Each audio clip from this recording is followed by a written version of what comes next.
Hello and welcome to another episode of the Law of Relevancy podcast.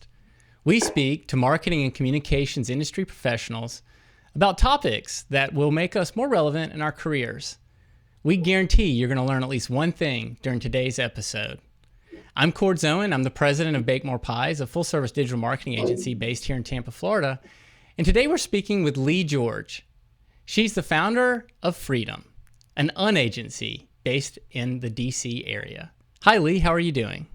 Good. How are you? I'm doing awesome. Did you have a great new year?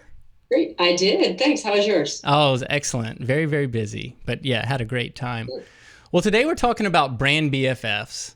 That was a topic that you brought up when you were speaking here at the Digital Summit. And it was really intriguing to me because it seems like such a natural thing to do these days. So, Leigh, what is a Brand BFF? Right. So, yeah, Brand BFF or Brand Besties. I talked about them in a larger context of a change in consumer behavior that is just growing in popularity and frequency. So it's really all about kind of how we behave, or our expectations are different online than they are offline. So when we're online, we expect that these really frictionless, convenient experiences, super easy, right? But when we're offline, when we were kind of meeting a brand in person in a retail location, for example, we expect to be wowed. The expectation is more of that of like an amusement park, right? We want kind of this once in a lifetime experience that we can't get anywhere else. And so, clearly there are a lot of pop-ups, and brands are doing a lot of kind of experiential marketing pop-ups and those sorts of things. But what I was really interested in was more and more often I was seeing brands coming together to create those sorts of experiences in real life. And so that's kind of where I came up with the term Brand Besties, or brands that are coming together and working together to create these really memorable experiences. That's really cool. I remember when I was actually listening to your presentation, when you said Brand Besties, I immediately checked GoDaddy to see if brandbesties.com was available. I was like, man, we've got eHarmony, Match.com, Tinder. I was like, man, what a brilliant idea. We should create a dating service for brands. Taking notes right now. Exactly. So I did come up with a couple good ones. We'll have to talk after the show. I'll let you know what they are. Maybe we can partner on the idea. We'll be our own Brand Besties. So do you have any stories or examples or personal experience where you've seen these types of relationships in action? Right. So I think what interests me is that you see there's a reason why these brands are coming together, right? It's not because they like each other, right? It's a very strategic matching. So oftentimes what you'll see is a more kind of traditional bricks and mortar brand partnering with a really kind of sexy online brand. Sure. So a couple examples of that are CVS partnering with Glam Squad. So everyone probably knows who CVS is. If you don't know, Glam Squad is this kind of on-demand beauty service, right? If you want to get makeup freshed up, or your hair done, or your nails done, you don't have to go to a salon. You can just use the Glam Squad app and they'll come to your office or to your house. Wow. And so the idea, I think, is that, CVS has the brick and mortar locations that Glam Squad doesn't have. Glam Squad has the audience, really kind of savvy, younger professionals that maybe CVS doesn't have, or they're not kind of considered in that way that Glam Squad is. And so by coming together, they can benefit off of what each of the other one has. So CVS is testing this concept at stores, I think in Canada, where it's kind of their makeup aisle reimagined, so that it looks more like a department store kind of makeup area where there are booths and you can sit and get consultations with Glam Squad representatives. There's more sort of high-end makeup. There's makeup that you can't get at any other CVS. So it's really, the relationship works because they're playing to each other's strengths and covering up their own weaknesses, right? So CVS wants to get younger, hipper women into their stores. Glam Squad wants to reach customers that they're not able to reach. And so it's a win-win for both. And so to our to our knowledge, there's really not any equity there. They're just great, close relationships where they've got retail space and whatnot, right?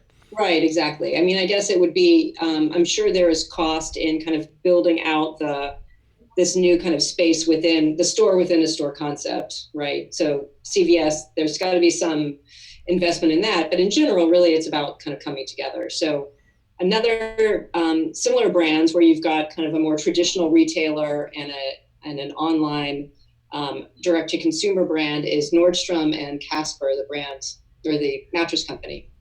So what Nordstrom has started to do, which is super smart, is because they're kind of all about customer service experience, they've created these pop-ups within their store that rotate. So when they collaborated with Casper, it was a pop-up all around kind of sleep and making sure you get enough sleep and restful sleep. So they could pair Casper mattresses with pajamas, candles, other kinds of sensory things that are nice at nighttime, to create this kind of environment all around kind of wellness and sleep.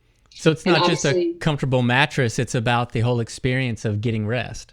Right, exactly. And so Casper benefits from the awareness that Nordstrom can bring to them. And then Casper's name attracts hopefully new customers, or gives them a reason to come into Nordstrom. And the nice thing about pop-up events, because they're time limited, it creates a sense of urgency, right? Like I remember when Casper launched in DC and they had this really cool pop-up and you actually had to make reservations to even get into it. They gave you slippers. There was soothing music. They had a little kind of bar with like nighttime drinks. And so it's something, it obviously with kind of Instagram culture now, it becomes something that people want to document because it's special. Not everyone gets to go there. So having these time delimited pop-ups creates a sense of urgency and a reason to go visit a store that wouldn't have existed without that pop-up. That makes sense. So when we're talking about like industries, so you've talked about, it seems like it's not necessarily an industry, but it just so happens this happens more often when you've got online and offline working together. Right. So like, for example, I didn't even realize it, but the other day I was in a Walgreens and there's Smile Direct in there. Yeah, exactly. Yeah. And that's also another case. So it's not just about Brand Besties, but it's also, there's been so much buzz around so-called direct-to-consumer brands. Right.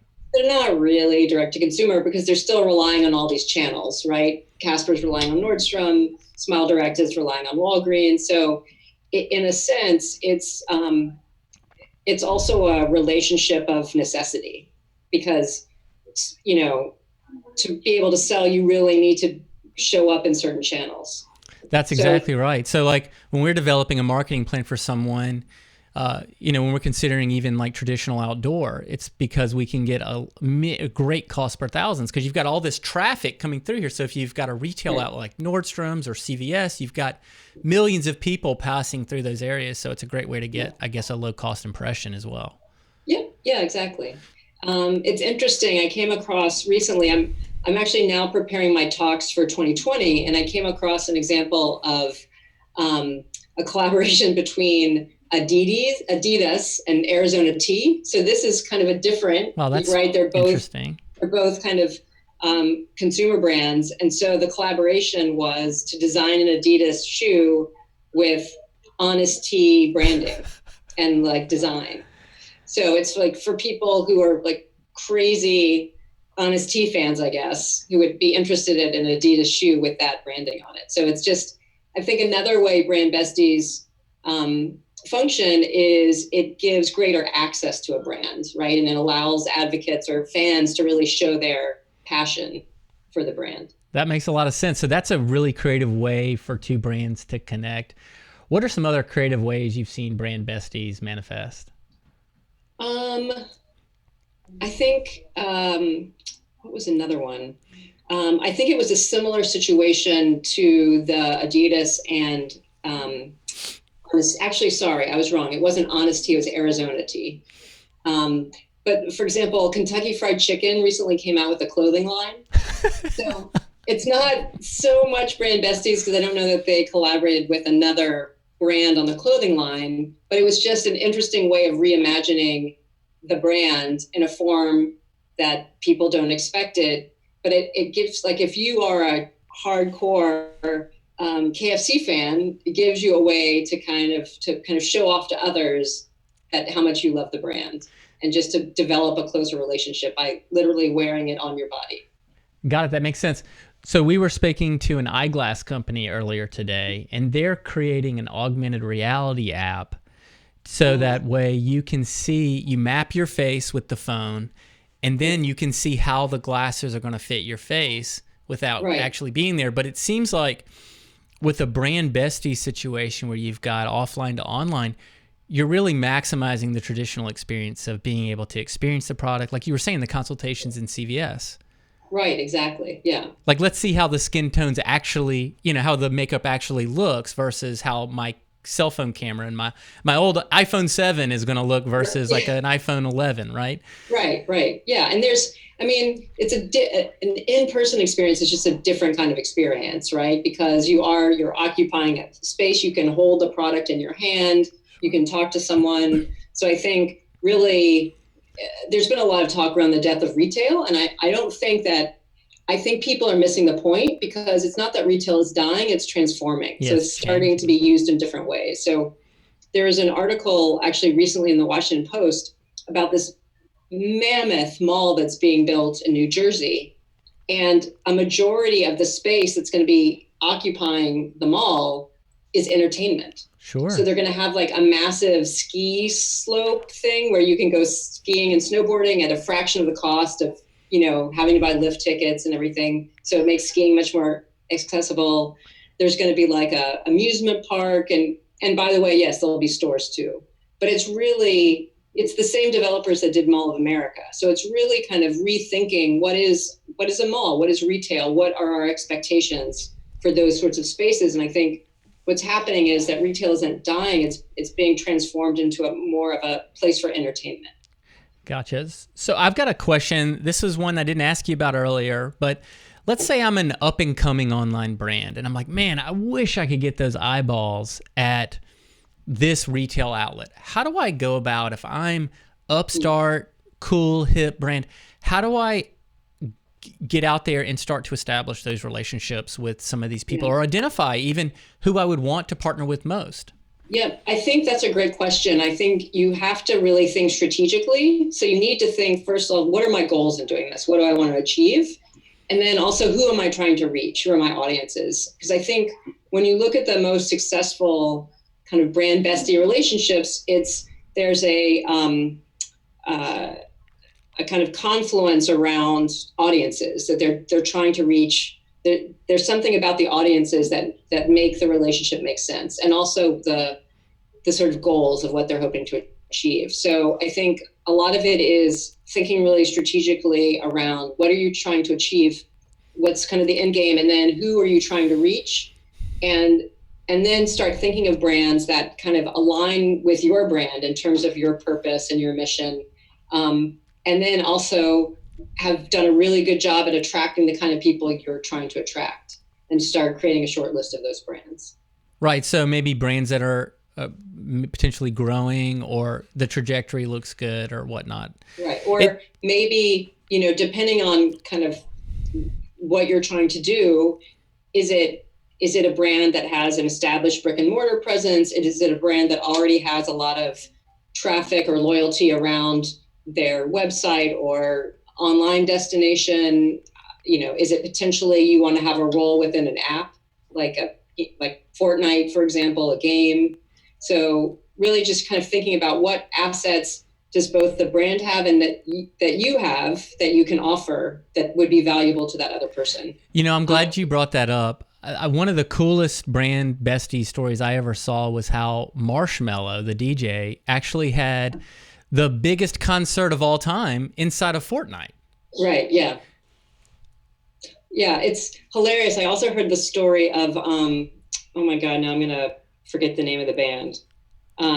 They were like a band that was really big in the 90s, and the lead singer was sitting around with his son or daughter playing Fortnite, and he's like, man, we should do a concert in that. Yeah. And so they did. Weezer was the name of the band. I love that band. Yeah. So it's just, it's amazing kind of the creativity and what's possible now. That is cool. So, all right. So we've established, we've gone out, we've pursued a brand, we've somehow connected. We're dating, right? Yes. So how do we evaluate the relationship?